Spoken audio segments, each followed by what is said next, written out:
How is it going, my fifth quarter podcasters?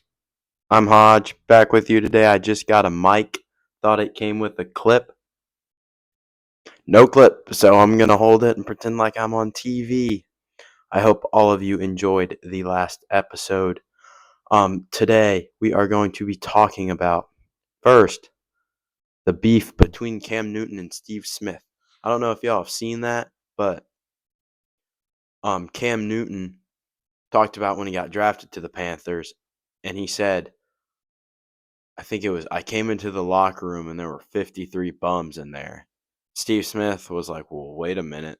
Like, don't get me wrong, we were bad, but you're going to just call everyone in that locker room a bum. So he took offense.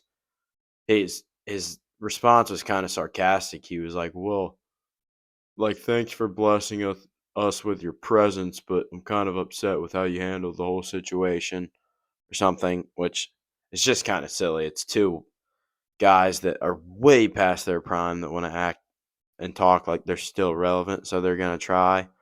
Um, so I think that's a little silly.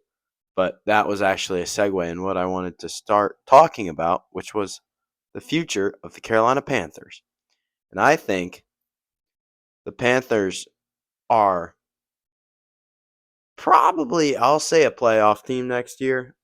With the weakness of the NFC South, the Saints are not very good. The Bucks are solid, and the Falcons are kind of iffy. They don't really have a quarterback. They have the talent, but no quarterback.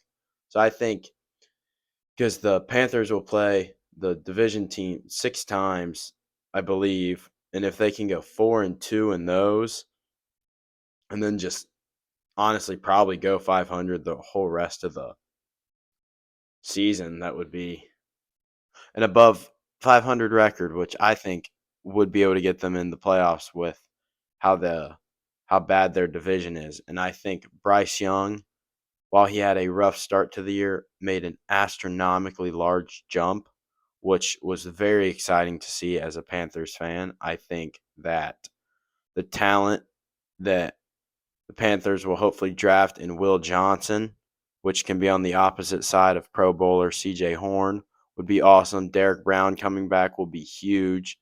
I think Leggett can only get better. Chuba Hubbard's a baller. Adam Thielen's still rocking at 48.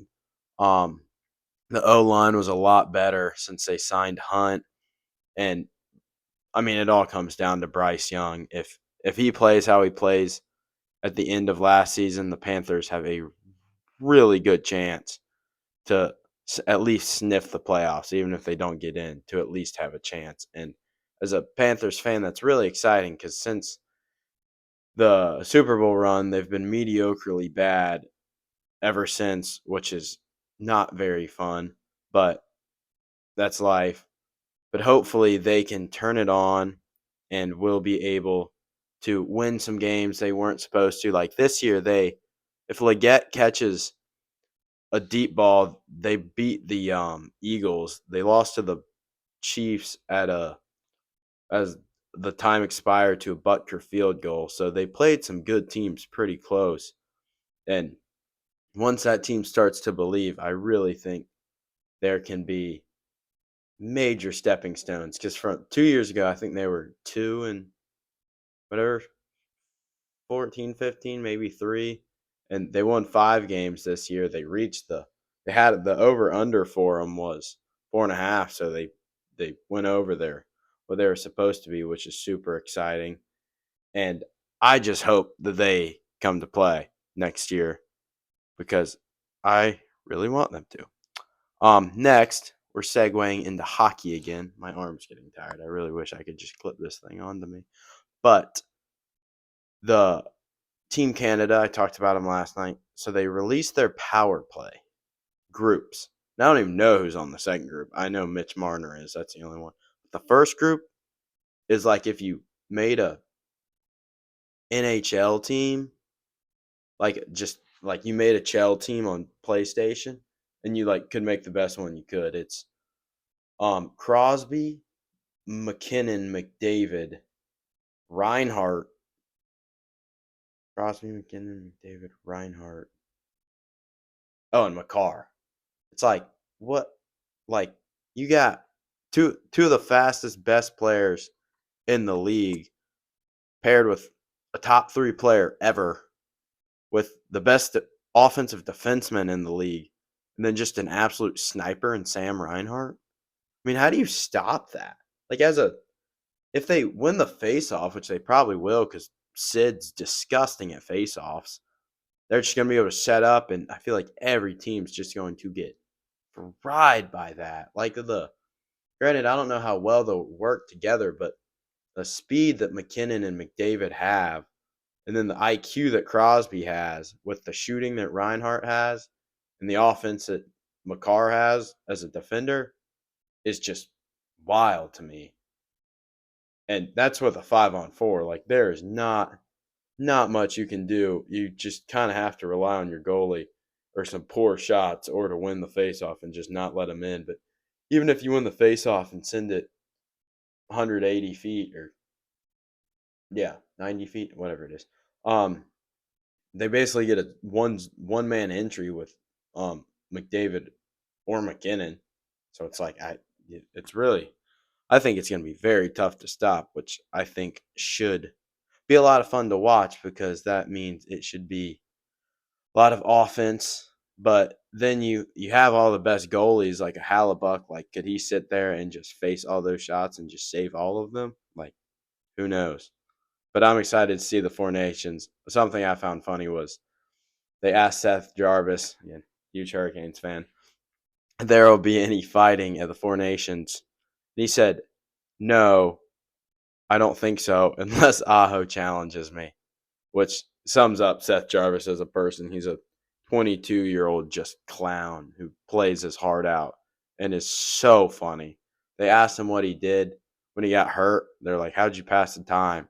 And he said he bought an Audi R8. And you're like, all right, like, makes sense. So, yeah, I'm excited as a Hurricanes fan for him to be playing between McDavid, or he's on the third line with Point and somebody else, but his locker's between McDavid and Crosby, and he's like, "What a place to be!" And of course, people are joking, like, "Man, McDavid and Crosby are really lucky." But anyhow, that's my Four Nations rant. Now, on to why the ACC fell off in basketball. So, the ACC, when I was growing up, was just the premier basketball league. They got the best recruits. They had the best coaches. They were able to, like, have the best atmospheres, which then created the players with the money, even though players weren't getting paid, but people to give money for better facilities and all that. Like, it used to be Roy, Coach K, Rick Pitino, Hamilton, um, Boeheim, Larinaga, Virginia, what's his name? Tony Bennett. Like, they were all like Hall of Fame esque coaches. And like, I hated watching Virginia, but they played such good defense and their offense was so efficiently slow. Florida State would start 2 7-footers and could always come to play. Duke's Duke. Miami Larinaga's teams were always well coached. UNC was UNC. Like, it was just so solid. Patino's teams were always really good. You see what he's doing with St. John's. St. John's, they're ranked like 12th now. But then when NIL got introduced, money became a factor, which shifts everything towards the SEC, because they have more money in general because they need it for football. But when the pendulum swung for some of those schools in basketball, like Auburn, like, they had the money and the funds to be able to do what they needed to for their basketball team. So they were able to pay who they needed to pay to get the players. And along with the money, Roy didn't like the NIL. Coach K didn't like the NIL. Tony Bennett didn't like the L. off topic, Nick Saban didn't like the NIL. Larinaga didn't like the NIL. None of those guys thought it was not the basketball that they grew up knowing. I can almost quote Nick Saban when he was talking to his wife, Miss Terry, after a recruiting visit, and he was like, "All these kids care about is money. Like, this is not the game that I fell in love with coaching." He has a point because no one wants to come and improve and then work for their snaps. Everyone just wants to get paid and start. No one really wants to work for it, which is really upsetting. And so Roy retired because he didn't like where the game was going. So did Kay. So did Tony Bennett. So did Leonard Hamilton and Jim Larinaga, which is 5 ACC coaches, probably 5 of the best ACC coaches. And then you got Miami's terrible. Virginia's not great either. UNC is not very good. Shire's done well, and then Florida State stinks. So it's that combined with the money that the SEC gets to keep their players around is just not a good recipe for the ACC. And my grandfather is a diehard Florida State fan, and there are a lot of Florida State fans that want Florida State to go to the SEC just because the money they bring in is like double the ACC. And like Florida State in football, when they're like they had their year, whatever, 2 years ago. But like when they're playing against Florida, it's not really a fair fight anymore because they don't have the same funds to get the same players. It's just different and it's all changing. And I talked my my buddy's dad is an athletic director and at a college, and he told me that he doesn't like NIL just because there's no rules. Like you can't regulate it in any way, which means it's all kind of like wishy-washy all of the time. And like but AJ Disabate is getting like $7 million to go to BYU. Dude's never played a college snap, a college like second. Like he could go tweak his ankle and be done for the season. I'm sure there are incentives for what his like stats are, but like he didn't go to Duke, UNC, or Kentucky because BYU could pay him the most money. And you're like, did anyone see the problem with this? Like, if he was a BYU fan growing up, just diehard, you're like, all right, I get it. Hometown kid wants to stay home. But when the number is that big, you're like, really? Like, it's just sad that sports are changing, and I don't like the direction that they're going. And like I mentioned, basketball, watching basketball now sucks. It's not a team game. Um, Everyone just wants their money and their stats. There's no like we over me. It's just I know the only constant is change, but in sports, like everything, like UNC got a general manager in football. Everything's just turning to the pros, and it's getting to the high school level too. And it's just like at what point is too much too much? Then the other issue that arises is you're giving these like 18, 19, 20-year-old kids, some of them who've never seen money in their life, like $5 billion, which like is good that they have worked to get the money, but they don't know what to do with that. Like if you gave me that much money, I'd probably do some dumb stuff. And then like it just leads to that's why everyone transfers. The transfer portal. I don't even want to get started on that. That is the most frustrating. Like what's the number? Like 70% of kids hit it, and like maybe 6% end up at a school better than where they were.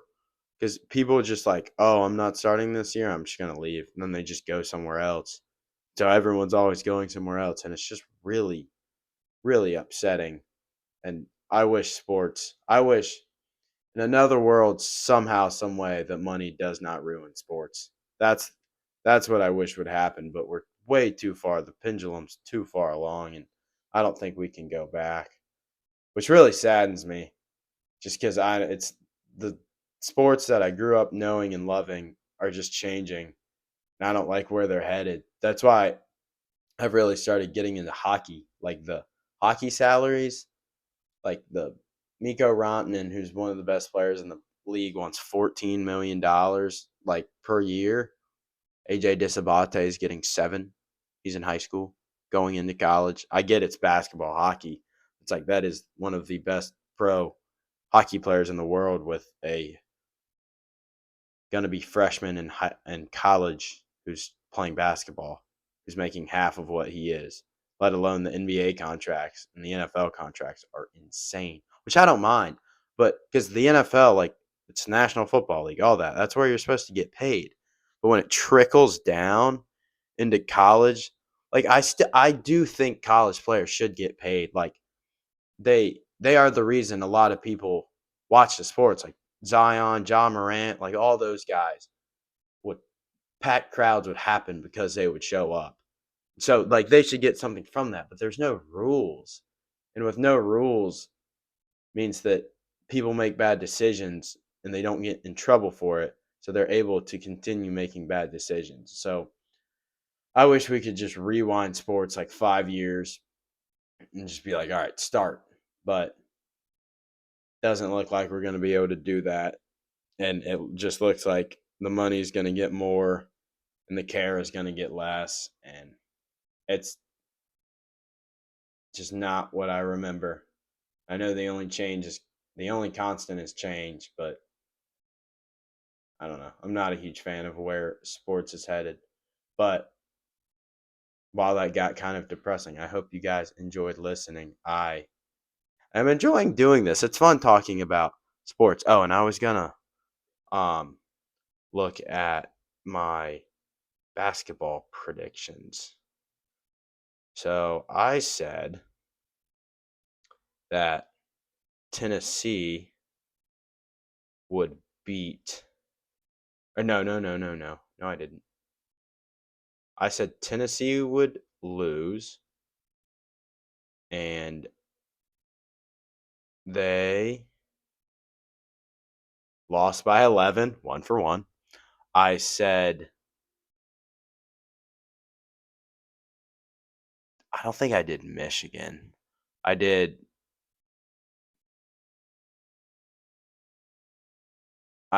Arizona and Kansas State are tied with 10 minutes left.